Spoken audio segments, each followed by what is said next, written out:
ginatasan mo daw. Sino? Sino yan? Kaloy. Paano kung ginatasan? Sino yan? Ako dyan. Trolls? Baka akong ginatasan ni Kaloy. Kinuha yung similya.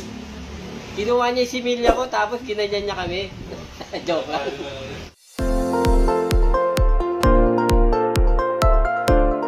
May payo ang talent manager na si OG Diaz sa ama ng two-time Olympic gold medalist Carlos Yulo na si Mark Andrew Yulo tungkol sa patuloy na lumalalang hidwaan sa pagitan nilang mag-anak. Sa kanyang latest episode ng Showbiz Update kasama sina Mama Loy at Josa Paco ay isa nga sa mga naging topic nila ay ang naging live ni Mark habang umiinom ito ng alak kasama ang mga kaibigan kung saan may mga nasabi ito tungkol sa anak. Saad ni OG, kahit pa idinadaan sa biro ng ama ni Carlos ang kanyang pahayag ay dapat maging maingat pa rin ito at piliin ang mga salitang sasabihin. Sa naturang live kasi ay naglabas si Mark ng reaksyon patungkol sa umano'y ginagatasan lamang nila ang anak. Panimula ni OG, hanggang ngayon ay wala pa ring sawa, wala pa ring patid na pinag-uusapan ang pamilya ni Carlos Yulo ngayon at ang latest ay yung nakikipag-inuman itong tatay ni Carlos at nag-FB live. Hindi siguro ini-expect ng ama ng mga Yulo na may mag-screen record ng kanyang mga sinabi sa tanong na ginatasan niya ang anak kung saan pabiro niyang sinabi na kinuha raw ng anak ang kanyang semilya. Alam ko namang joke lang yun ng tatay ni Carlos Yulo pero sana, hinay-hinay lang din tayo. Alam ko naman na wala pa ring komunikasyon si Carlos at yung kanyang pamilya, sabi pa ni OG. Napag-usapan rin sa naturang vlog ang pagbebenta ng pamilya Yulo ng kanilang bahay sa Imus Cavite at ang perang makukuha ay ibabalik raw kay Carlos, pati na rin ang shopping spree IG story ni Chloe ay natalakay rin. Sa kabila naman ng patuloy na isyu sa pamilya ay nanatiling tahimik si Carlos sa isyu at tanging ang pamilya lang nito at jowang si Chloe ang panay ang palitan ng mga pahayag laban sa isa't isa. Para naman kay OG kahit na patuloy ang hindi pagkakaunawaan ng dalawa ay iisang pamilya pa rin sila at the end of the day, paniguradong may mga dahilan raw ang bawat isa kung bakit ganoon ang kanilang treatment sa isa't isa, kahit pa magbangayan yan, mag-ina pa rin yan, ako naniniwala, dumidepende ang trato ng anak sa magulang, depende yan sa kung paano niya itrato at hubugin ang kanyang anak. Susuklian lang yun ng anak, sabi pa ni OG. Family, ako Diyos ko hanggang ngayon ay wala pa rin sawa, wala pa rin patid na pinag-uusapan ang tungkol sa pamilya ni Carlos Yulo na ang latest ngayon ay yung nakikipag-inuman yata itong tatay ni Carlos. Nag-live FB or FB live. O tapos ayan, nadukot. Oo, akala yata ni Daddy Yulo sila-sila lang na nagkakarinigan at nagkakapanooran. O ayan, ito. Ginatasan mo daw. Sino? Sino yan? Kaloy. Paano kung ginatasan? Sino yan? Ako dyan. Trolls? Baka akong ginatasan ni Kaloy. Kinuha yung similya. Kinuha niya yung similya ko tapos ginanyan niya kami. Joke lang. O ayan, Diyos ko, paano na yung similya? Diyos ko, ngayon lang ako naloka na pati similya ginagamit. No? Oo, yung ginagatasan ginagatasan niya si Carlos, ako una niyang ginatasan kasi yung similya ko, tapos ginaganyan niya kami. Wow, ulit-ulit niya yung alam. Similya, ha, mandibita. Hindi, nung pinakalakas siya ako, sabi nung nalaman na tatay na bakla ako, sana daw ipinahid niya lang daw sa tuwalya. Ay, grabe ka na. Buti na lang kamo, that time, wala silang tuwalya. Nabuo tuloy si Josa. Akaloka. Anyway, ito na nga. Ano ba yan? Oo. Alam ko naman joke lang yun ang tatay ni Carlos Yulo. No? Pero sana, hinay-hinay din tayo. No? Kasi, alam ko naman na wala pa rin komunikasyon. Si Carlos at yung kanyang pamilya. No?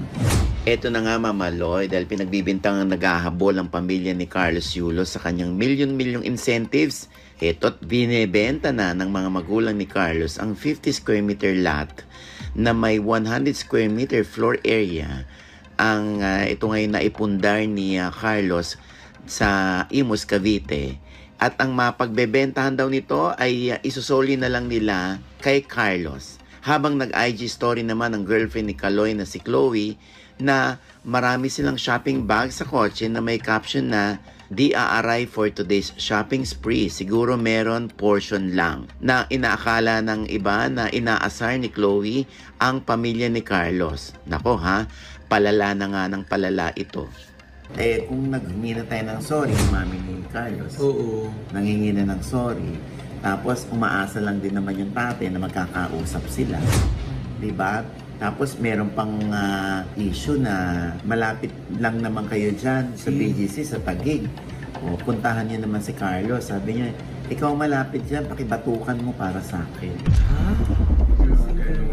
Oo, nakakaloka. Eh kaso nga night dito sa mga nangyayaring to, hindi natin nariringan si Carlos Yulo ng kahit anumang komento. Apart from dun sa interview, di ba, na magkatabi sila ni, na nandun pa sila sa Paris. Pero mula nun, never na ulit tayo nakarinig ng statement from Carlo. Pero dito sa family, ba't kaya tuloy-tuloy yung kanilang mga komento sa social media? Oh, pati yung mga pagla-live selling nila, pati bibigay nila ng mga ayudang pagkain sa mga kapitbahay, binibigyan ng Malaysia na parang nagpapaawa daw kay Carlos. Tapos parang yung iba naman ang sinasabi, Diyos ko, nagla-live selling tuloy yung pamilya ni Carlos, sana man lang tulungan ni Carlos. Yung mga ganun, sari-sari opinion, Pero alam mo, maghati talaga opinion ng Gen Z at ng mga boomers, Gen X at millennials, di ba? Karamihan, malalaman mo pag Gen Z, pag hayaan mo sila, malaki ka na, nasa wastong gulang ka na. Ganyan, you lead your own life. Di ba? Eh, syempre, yung iba naman, uy, magulang mo pa rin yan. Dapat, andun pa rin ang respeto mo. Dapat, binabalikan mo pa rin sila. Dapat, huwag ka dyan sa babae. Ganyan. Diyos ko.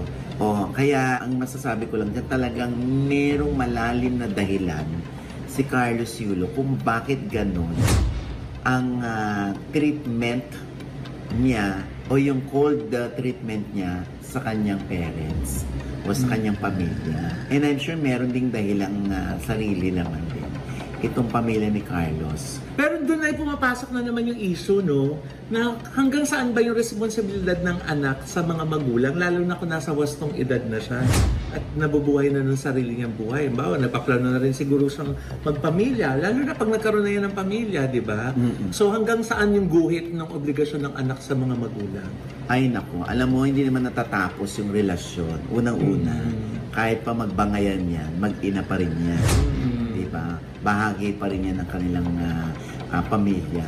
Pangalawa, ako naniniwala, dumidepende ang trato ng anak sa magulang. Depende yan sa kung paano niyang itrato, kung paano niyang hubugin ang kanyang anak. So, susuklian lang yun ng anak. Sa panahon ngayon ng Gen Z, ganun. Pero hindi lang yun sa nag-a-apply sa mag-ina o magkapamilya. Tao sa tao, kahit magkaibigan, di ba? Kung paano makairespeto, ganun din yung respeto ang ibabalik sa. Kung paano pagmamahal ng bigay mo sa akin, ganun din most likely yung pagmamahal ng bibigay ko sa iyo, di ba? Correct. Oo. At si Josa, merong gustong i-opinion. Yes, Josa. Ako siguro, kahit pa siguro ang may kasalanan ay magulang, kung ako si Carlos Yulo, magpapatawad na ako para sa kanila. Kasi habang buhay pa yung magulang mo, dapat tatawarin mo na kung may nagawa man o wala. Kasi baka mamaya wala na, mga hindi ka na nakahingi ng Nakahingi na. Akala ko nakahingi na ang treat sa Jollibee sa mga bagets. Hindi nakahingi rin ng sorry. Akala ko naman nakahingi ng Hindi, yan, di ba? Yan, si Josa, millennial yan. Kaya iba-iba talaga yung opinion. Importante, kung paano natin hinubog yung ating mga anak, ay yun din ang magiging supli sa atin. So may kasalanan si Daddy, Tito Ochi? Hindi, yung similya. May kasalanan, yung similya. Pero sana nga magkaayos na sila, Kahit pa paano kasi naapektuhan ng mga netizens tayo, di ba? Naapektuhan din tayo kasi gusto nating makita na maging lubos yung kasiyahan, yung pag-celebrate sa dalawang ginto, sa karangalang na bigay ni Carlos Yulo sa atin. Pero may mga hindrances dahil dun sa mga nangyayari dun sa pamilya nila. Hindi tayo makapag-celebrate lahat ng buong buo, di ba? Kahit na ang gaganda ng mga tribute sa kanya, yung sa ASAP na yung napaka-grande. Oo, di ba? Di ba?